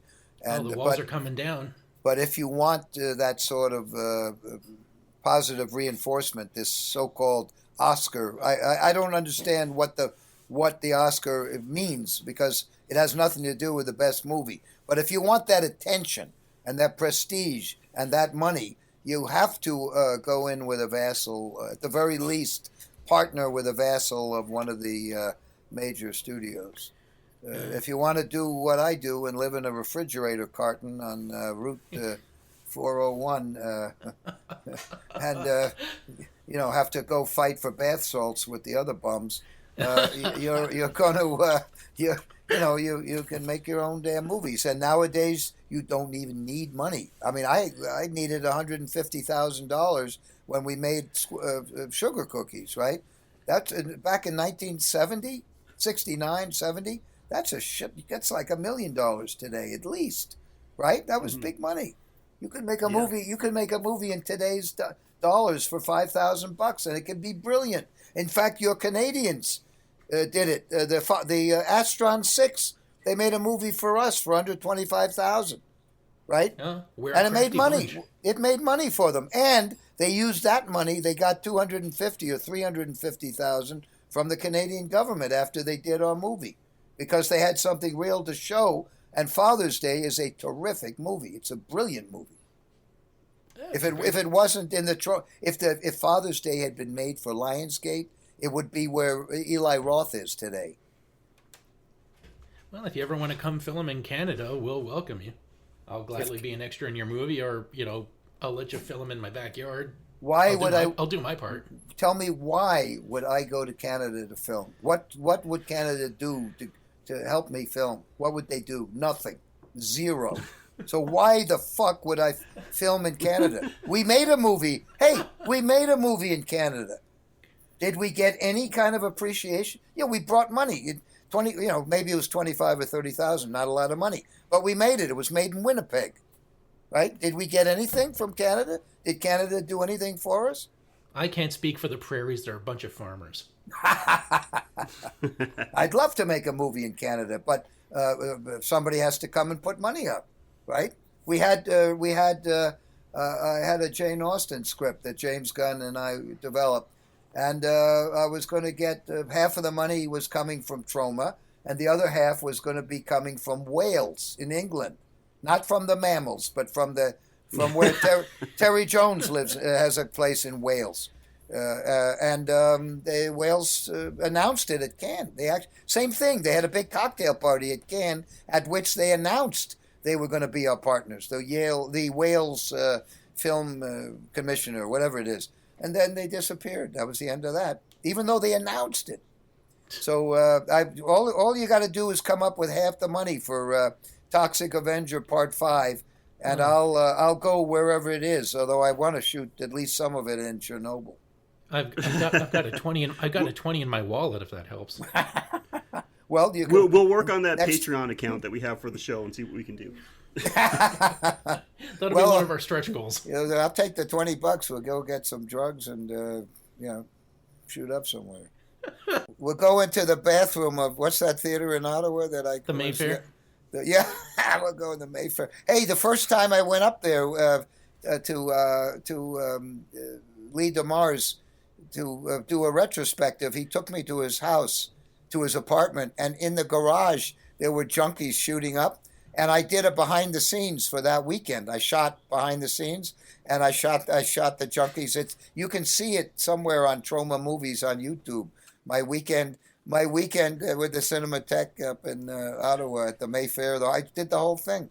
And in fact, we also made a one of those things, turn off your cell phone. I did a commercial for them up in Ottawa where where you say don't smoke and don't use your cell phone, and we shot it in the theater. It was pretty funny. I think that. I can't remember. I think some guy actually uses a cell phone, and I pull out a gun and I shoot him. I told you not to use your cell phone, you prick. Yeah, it was exactly. Yeah, and this was before we had the shooting at the theater in Colorado. We had a terrible shooting in a movie theater in Colorado. I remember that guy, that Joker wannabe. But it wasn't. It was just a nut. It wasn't anything to do with cell phones. I don't know why. Yeah, that was during the... It wasn't my fault, let's put it that way. Well, speaking of the mainstream and, speaking of things that are horrifying, yes. What would you say is your favorite film or movie monster outside of Troma? Oh, Frankenstein by far, because it hit me when I was young, and I mean, if you look at Toxic Avenger, it's heavily influenced by Frankenstein. I love James Whale. Hey, we're talking about whales quite a bit now. And by the way, my next movie, which is based on The Tempest, has whales in it. So it's interesting that we're using the word whale. But James Whale was a fabulous film director, and he did combine horror and comedy. There's quite a bit of comedy in some of his movies, and Frankenstein was. I always felt sorry for him. I wanted him to live, and and he loved the little girl with the flower and the old man. Yeah, all that stuff. I mean, you felt bad when when the villagers were going after him. So I'd say Frankenstein without a doubt. Great. How about you guys? What do you guys like? Oh, we've talked about it a lot on the show. We're both big fans of Hammer horror. Yes, I love the especially the Hammer Dracula series. I love that. Very good, very good. I agree with you. And one of the scariest movies I have seen, at least at that age, when I was that age, was Hammer's Hound of the Baskerville. I believe it was directed by Terence Fisher, I Oh, think most it's of them around were, yeah. 1967 or 1968. It's a Sherlock Holmes movie, but it scared the shit out of me. It was very scary. Torture Garden by Freddie Francis. I think that may have been Hammer also. But you're right, they had some very great monsters. Yeah. When you see horrors of Dracula and you see like Christopher Lee looking all stately and like a friggin' model, like just like a really good-looking dude, and then Harker gets bitten by his girlfriend, and Dracula comes in, and you finally see like the monster everybody fears with that close-up of the bloodshot eyes, the Yeah. blood in his teeth. That introduced you to like it's like horror without gore. It's just atmosphere, presentation, and an excellent close-up. It's they know how to make a movie. That's the thing. That talent. There's something called talent. Yeah, Talent. class. My goal has never been really to scare people. It's more to make them laugh and combine all the mix the genres together and like a Cuisinart. Try to give people something they've never seen before. If anything, our movies are disturbing. They're not. I don't think any of our movies are frightening. Yeah, if you have a nightmare about the Toxic Avenger, you need to lay off the salts. Yeah. Well, I mean, his face is scary, but it's not the scary movie. The monster in if you take these things out of sequence, the monster in Return to Nuke'em High, if you just show some shots, yeah, it looks scary and it's got crap in its mouth. It's got people's flesh but when you see the movie, the last thing is I don't think you. I mean, maybe if you're 6 years old or 8 years old, you might be scared, but not. Nobody 16 or over is going to be scared by anything that Troma has done. Yeah. Well, that's one of the things we've learned about since we've been doing this podcast too, is that horror can mean so many different things to so many different people. Correct. Some people are all about the gore. Some people like these jump scares where something's popping out at them, screaming. People are all about atmosphere. So yeah, horror is probably one of the broadest topics you could ever bring up. Yes, it also rides the back of the bus, and how nice that Get Out is getting some great positive reinforcement. That's it got an Oscar. I don't know that any horror film has ever gotten an Oscar, and that was a scary fucking movie. I'm sorry. It was. Yeah. Yeah, we had a debate about that one on the show as well. Because I had to bring it up because a lot of people suggested it, and then we had people, on our Twitter account, a lot of people suggested that we cover it on the show.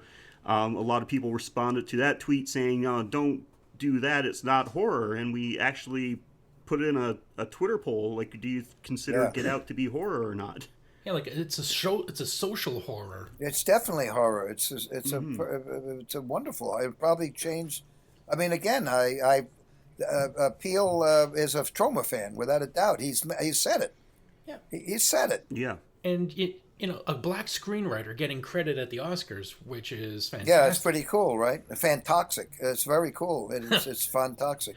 But we need to start using that. But by the way, a big shout out to our buddy Guillermo del Toro, who is also a big Troma fan, and I've met him a few times. And I met him back in the Kronos days, and he was very in awe of Toxic Avenger and the Troma world. He was a beautiful young boy back in the day of Kronos. I met him at a festival, and I've seen him since. Big Troma fan, but big shout out to Guillermo del Toro for his Oscar for Shape of Water and for coming out and supporting a very important part of society, a very important underdog. The people who indulge in woman on fish sex, very underserved, right? Well, thank God we got the Splash remake we wanted. You said it. Hashtag Oscars so whitefish. Too soon, I know. Too soon. But thank you for laughing. You guys are the nicest guys. You are so nice. Thank you. Well, thank you. Well, I think we've exhausted just about everything, unless you have something else to ask. I got one more question. Sure, okay. By the way, you asked me the question about advice. I think in large part, to thine own self be true, right? Absolutely.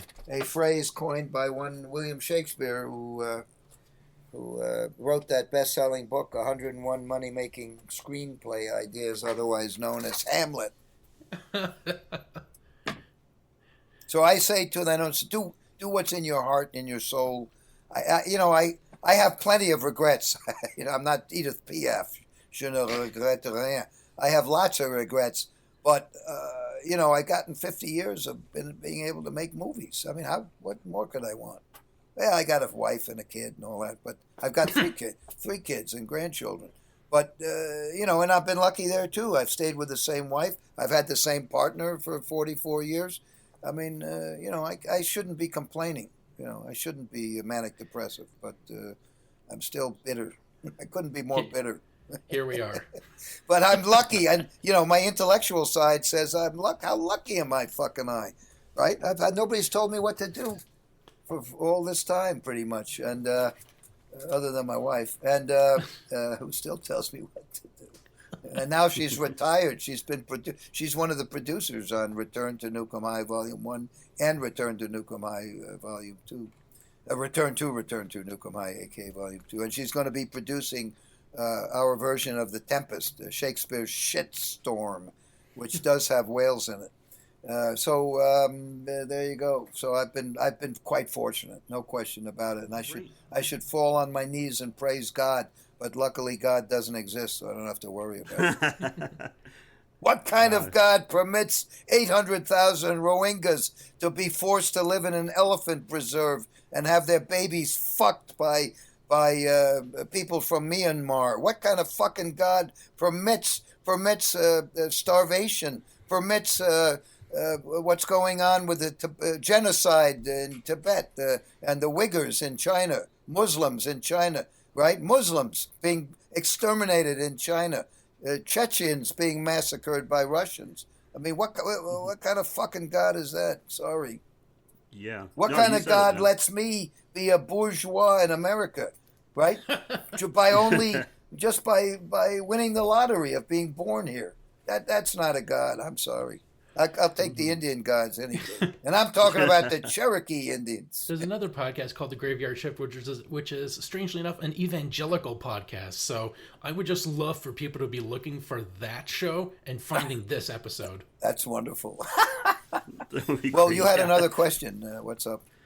Well, just one last thing I want to say, because this, you talked about, if we can raise the funds to get you to come here film in Canada. A friend of ours, Eric Hyde, who does a movie review YouTube channel called Hey Internet, Eric here. And seeing we're in Toronto, we are 100% behind this. We're in Canada, I should say. We're 100% behind this. It has a Graveyard Shift seal of approval. Here's an idea for a Troma film. Sergeant Kabuki Man's sequel, where he moves to Canada and becomes a Mountie. Well, there's all sorts of ideas. Write a script. Now, oddly enough, I say this today? I've been interviewed a couple of times today, but just today alone, I got a script from England. The guy just wrote an entire script about Sergeant Kabuki Man, and I've gotten about 6 of them. People love Kabuki Man. It's weird, and and if somebody wants to come up with half the money, I could probably scrape the other half up. But there's no, the ideas are hilarious, but it's a waste of time unless you write a really great script and or at least have half the money to bring back Sergeant Kabuki Man. We'll get Eric to start the script, and we'll start that Patreon goal. Mountie Kabuki Man. The problem is we made a movie in Israel, right? My people, right? I'm a dirty Jew. We made a movie in Israel in 1970. All we had to do was bring the money, right?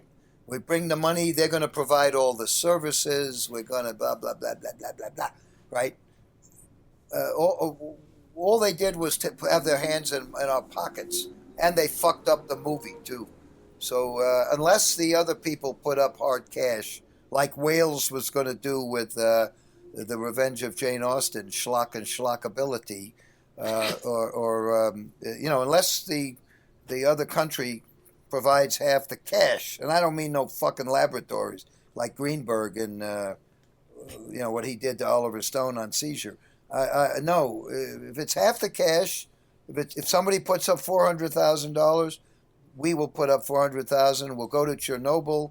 We'll film in Canada. Whatever you want. Excellent. That sounds good. No, seriously, that's there's a goal, Mike. You heard him, Eric. I think it's fair. Otherwise, why would I want to go all the way to another place when I can stay in the area that I sort of know. And my wife used to be the film commissioner for 20 years. She was the New York State Film Commissioner, and she created the tax incentive that is sort of inspired by Toronto. It's before you were born, but Toronto was taking away all the business from New York. And my wife got the governor. The governor that she supported actually won. He was never expected to win, and he appointed her film commissioner in spite of Troma, and she created the incentive. And so we really we kind of know the territory here. But again, if somebody would put up half the money, I would love to shoot in Albania or Kazakhstan or Canada or one of the other undeveloped countries. Canistan. I'm kidding. Canada's a great country, and I love Canada. Canada's the best, and I would live in Canada. We should live in Canada, no question about it, because we've totally fucked up, this part of the world. Canada is I honestly believe, and I think one of my daughters, who is an expert on environmental, she worked in Washington in the environmental area for Senator Al Franken. And she says you should move to Canada, that we should move north to Canada. And global warming too. New York's we're going to be underwater, although I'll be dead. But we're going to be underwater, right? You guys got it right. You're doing the right. We'd welcome you. I'd clean up my basement. I'll put you up. Well, get ready, buddy. Get ready. Uncle Lloydie may need shelter. Especially, although after this interview, I don't think any Canadians are going to want me. Oh, you'd be surprised. There's at least 2. You guys are nice guys, and thank you. You had good questions, and you. I think I wouldn't be staying on this. I told Hayden 20 minutes, my assistant. I said I'd do it 20 minutes. So you guys got me going. And, wow! And we are ever so grateful. Well, again, Troma, Michael Hers, and I, and the Toxic Avenger are very grateful to the Graveyard Shift, and thank you, Sheldon and Mike. Awesome. Well, thank you so much, Lloyd. This has been an absolute pleasure. Please keep those Troma films coming. And we are going to add the link to Troma.com and the YouTube channel and Troma Now. That's it. That's our only hope is Troma Now, the subscription service. No joke. Sure. You get it on Vimeo or something. It's on VHX platform and Roku But we don't even have money to make an app. So, we're fucking busted. We're fucked. Well, we can't let that happen. We'll make sure that the links are in the show notes so everyone can get easy access. Yes, guys, check out Troma.now. It is fantastic. First month is free. I think it's only $4.99 per month after that. That's right. Get access to everything Troma there. Well, thank you so much. And, again, I answer all my own Twitter. I do all that myself. So if any of your fans want to talk to me, they can get me on Twitter. I'm quite, and if by chance I don't answer, go again, because sometimes I miss stuff because I get a lot of fan stuff. But I do, Great. Everything, anyone who talks to me on Twitter, I answer back. That's awesome. Well, you're awesome, and thank you again. I'm going to sign off, I guess, because my wife is going to kill me. It's 8:36 at night. Oh, shit, she's going to kill me. Alrighty, now if you're ever in New York, come visit Tromaville. You may find yourself. Certainly will. Damn right we will. Planning on it this summer, actually. So. We're going to be making the movie, so come be in it. Shakespeare's Shitstorm, based on the Tempest. When are you going to be filming? This summer, hopefully middle of July. Write that down. We're just starting to cast now. Obviously, you're not on my Twitter or any of that stuff. If you're interested, you should follow me on Twitter, because that's where we put our casting notices there. Well, the Troma website has it, and Troma's Facebook and my Facebook. They all have the casting notices. Mm-hmm. All right. Alrighty? Done. And next time you're in Toronto, I'll make sure that I'll skip work so I can... No, I was just giving you a hard time. I'll give you a personal... We'll have a personal screening, and I will give you a commentary while the movie's going, your own personal commentary. So don't worry, don't get fired because of me. Well, thank you again. I'm going to jump off, okay? All right, you have a good night. Thanks, Lloyd. Thank you very much. Bye. Bye-bye. boy, that was such fun, wasn't it? It was good, man. It was so entertaining. And he apologized for insulting us, and I'm like, no, like that's. I would be disappointed if you didn't. I was waiting for that. Oh man, like, and to think, like, he only got 20 minutes, boom, gave us an hour and a half just because he liked us. That was that was as big a compliment as any sarcastic remark or anything. But Yeah, that was we're so darn happy and proud of ourselves and grateful, and Yeah, next time he's in Toronto, I definitely got to make the effort to go see him and have a chat, and let's see if we can make it to New York sometime and get a tour of Tromaville, Troma Studios. Like that'd be fucking awesome. be like something in the background holding up a sign saying graveyard shift. Yep. Let's make it happen. And guys, like I said, like please go check out Troma.com. There's so much stuff on there. There's merchandise you can buy, all kinds of Troma stuff. You can, from Troma.com, you can subscribe to Troma Now, the Troma streaming service.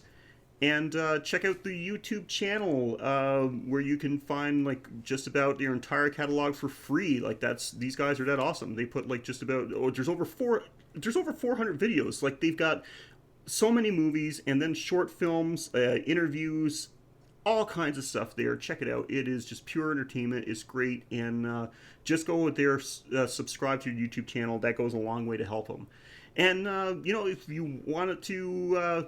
Speaking of helping people, you can help us out. Go to our Facebook page, facebook.com/graveyard. Follow us there. You can follow us on Twitter at GYS_horrorpod. GYS_horrorpod. You can email us if you have a movie suggestion, something you want us to cover on the show. Just email to graveyardshiftpod@gmail.com. And if you're feeling particularly generous, you can help us out by going to www.patreon.com/graveyard, where you can help support the show with your cash. Just $1 a month helps out the show's production costs greatly. Plus, it gives you access to some exclusive Patreon bonus episodes that only our Patreon donors can get access to. So check that out. I think you'll enjoy it. And if you can't afford to do that, we totally understand. Maybe because you just, gave the last of your hard-earned money to your Troma Now subscription. You can still help us out a ton by going on to iTunes, Stitcher, Google Play, however you find our podcast. Rate, review, and subscribe. In the long run, that actually goes the furthest to help us out. And if nothing else, share us on social media by word of mouth. If you know somebody that would enjoy listening to us talk about horror movies, then let them know about us. We really do appreciate it. And Mike, if people wanted to hear more from you, how could they go about doing that? Well, you can check out the Playing with Power podcast, an immature retrospective on Nintendo Power magazine. Not to be confused with the actual Nintendo Power podcast, which will probably drop the hammer on us when they find out we exist. So spread a word, but still keep it to yourself, if you can manage that. And you can also check out Geek Fallout Productions, where me and Rich Reader have taken over and are making and are airing all the old episodes of Technobabble, my very first podcast.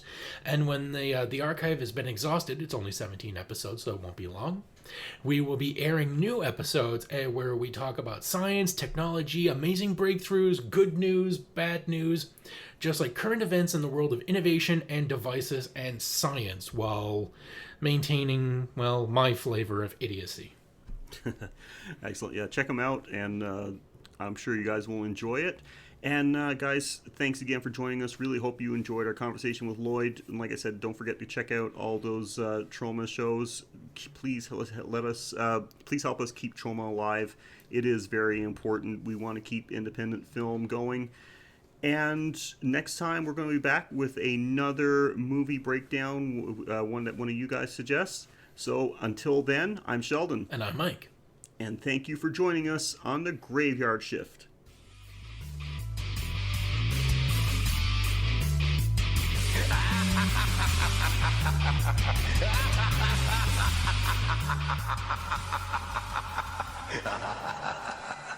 And just like Ron Jeremy said, I make no apologies for the length you are about to receive.